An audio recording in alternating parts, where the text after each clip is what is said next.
मामाश्री, आपके पूर्व जन्म लेने वाले सभी बालकों की हत्या कर दी मथुराधीश कंस ने। हाँ पुत्र,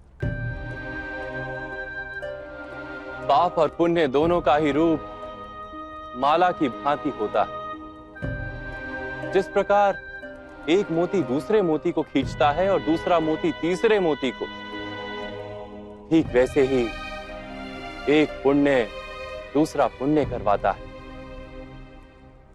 और एक पाप अवश्य ही दूसरा पाप करवाता है।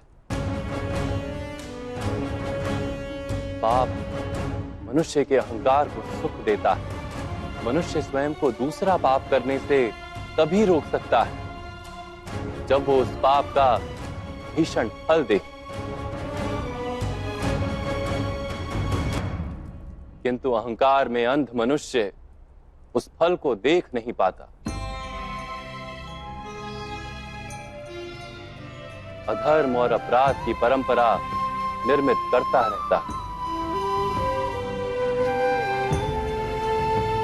समाज कितने प्रपंच, कितने छल, कितने अपराध सह सकता है, कितने अपराधों को क्षमा कर सकता है, इसका निर्णय समाज करता है। समाज में जिसके पास दंड देने की शक्ति होती है, उन्हें वो निर्णय करना पड़ता है।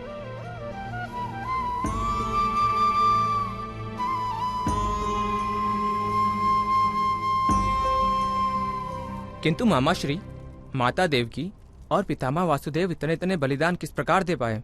क्या उनका हृदय नहीं टूटा कि प्रत्येक बार एक नवजात बालक बलि चढ़ता गया?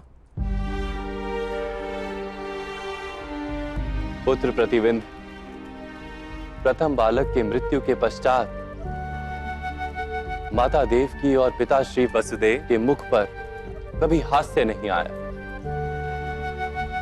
वास्तव में उन बालकों की बलि नहीं चढ़ाई गई थी पुत्र। अधर्म के विरुद्ध उस युद्ध में वो वीर गति को प्राप्त हुए थे। बलिदान तो मेरे माता पिता के सुख का हुआ था। तो इतना बड़ा बलिदान क्यों मामाश्री? पुत्र सुतकर्मण, धर्म की स्थापना का प्रयास करने वालों के बलिदान की मर्यादा क्या होती है जानते हो? पापियों के पाप की मर्यादा ही उनके बलिदान की मर्यादा है। अर्थात जब तक पापी और उनके पाप नष्ट नहीं हो जाते, तब तक धर्मप्रिय लोगों के बलिदान इस प्रकार पूर्ण हो सकते हैं।